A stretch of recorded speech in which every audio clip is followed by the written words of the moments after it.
ഫീനോൾസിനെ പറ്റി പഠിക്കാം. ആദ്യമായിട്ട് പഠിക്കുന്നത് ഫീനോൾസിൻ്റെ പ്രിപ്പറേഷനെ പറ്റിയിട്ടാണ്. അപ്പോൾ ഫീനോൾ എന്ന് പറയുമ്പോൾ നമുക്കറിയാം ബെൻസീൻ റിങ്ങിലേക്ക് ഒരു OH ഗ്രൂപ്പ് അറ്റാച്ച് ചെയ്യപ്പെട്ടിട്ടുള്ള ഒരു ഓർഗാനിക് കോമ്പൗണ്ടാണ് ഫീനോൾ. ഈ ഫീനോളിന് അസിഡിക് ക്യാരക്ടർ ഉണ്ട് അല്ലേ? അതുകൊണ്ട് തന്നെ ഫീനോളുകളെ വിളിക്കുന്ന മറ്റൊരു പേരാണ് carbolic acids. Phenols are also called carbolic acid.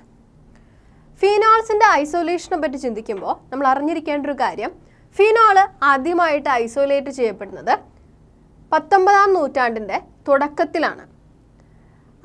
അക്കാലത്ത് കോൾട്ടാറിൽ നിന്നുമാണ് ഫീനോൾ ഐസൊലേറ്റ് ചെയ്തിരുന്നത്. എന്നാൽ പിന്നീട് ഇത് സിന്തറ്റിക്കലി പ്രിപ്പയർ ചെയ്യാനായിട്ട് തുടങ്ങി. ഇന്ന് നമുക്കറിയാം ഒരുപാട് കെമിക്കൽ റിയാക്ഷൻസിന് ഉപയോഗിക്കുന്ന ഒന്നാണ് ഫീനോൾ. അതുപോലെ തന്നെ ലാബോറട്ടറികളിൽ നമുക്ക് ഒരുപാട് ഉപയോഗമുണ്ട് അല്ലേ ഫീനോളിന്. അതിനാൽ ഫീനോളിൻ്റെ പ്രൊഡക്ഷൻ വളരെയധികം ഇമ്പോർട്ടൻ്റ് ആണ്. In our laboratories the phenol is prepared from benzene derivatives. ബെൻസീനിൽ നിന്നും ബെൻസീൻ്റെ ഡെറിവേറ്റീവ്സിൽ നിന്നുമാണ് ഫീനോൾസ് സാധാരണയായിട്ട് ലബോറട്ടറികളിൽ സിന്തസൈസ് ചെയ്തെടുക്കുന്നത്. എന്തൊക്കെ മെത്തേഡുകൾ ഉപയോഗിച്ചുകൊണ്ടാണ് അല്ലെങ്കിൽ ഏതൊക്കെ റിയാക്ഷൻ നടത്തിക്കൊണ്ടാണ് ഫീനോൾസിനെ പ്രിപ്പയർ ചെയ്യുക എന്ന് പഠിക്കാം. ഫീനോളിനെ പ്രിപ്പയർ ചെയ്യുന്ന ആദ്യത്തെ മെത്തേഡ് പഠിക്കാം. ആദ്യത്തെ method preparation of phenol from haloarenes. ഹാലോ അരീൻസിൽ നിന്ന് എങ്ങനെയാണ് ഫീനോളിനെ പ്രിപ്പയർ ചെയ്യുക? Chlorobenzene is treated with NaOH at a temperature of 623 Kelvin and 320 atmospheric pressure. We will get sodium phenoxide. The sodium phenoxide on acidification gives phenol. Halo arene ആയിട്ടുള്ള ക്ലോറോബെൻസീനിൽ നിന്നും phenol prepare ചെയ്യാവുന്നതാണ്.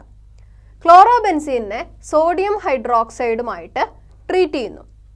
ഈ ഒരു റിയാക്ഷൻ നടക്കുന്നത് 623 kelvin ടെമ്പറേച്ചറിലും 320 atmospheric പ്രഷറിലുമാണ്. ഈ റിയാക്ഷൻ്റെ ഫലമായിട്ട് sodium phenoxide ആണ് ഉണ്ടാകുന്നത്.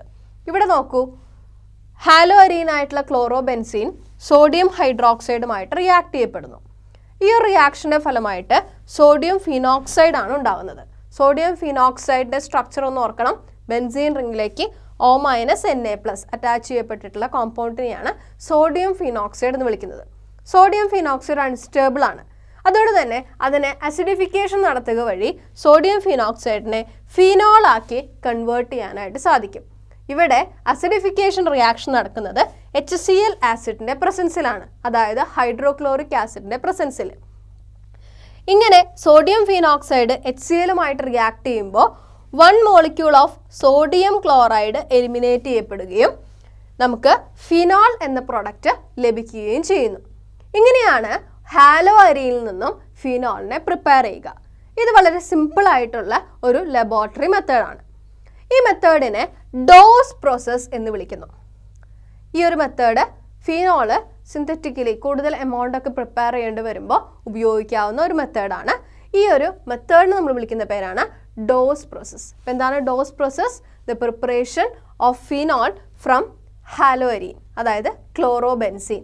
This process is known as dose process.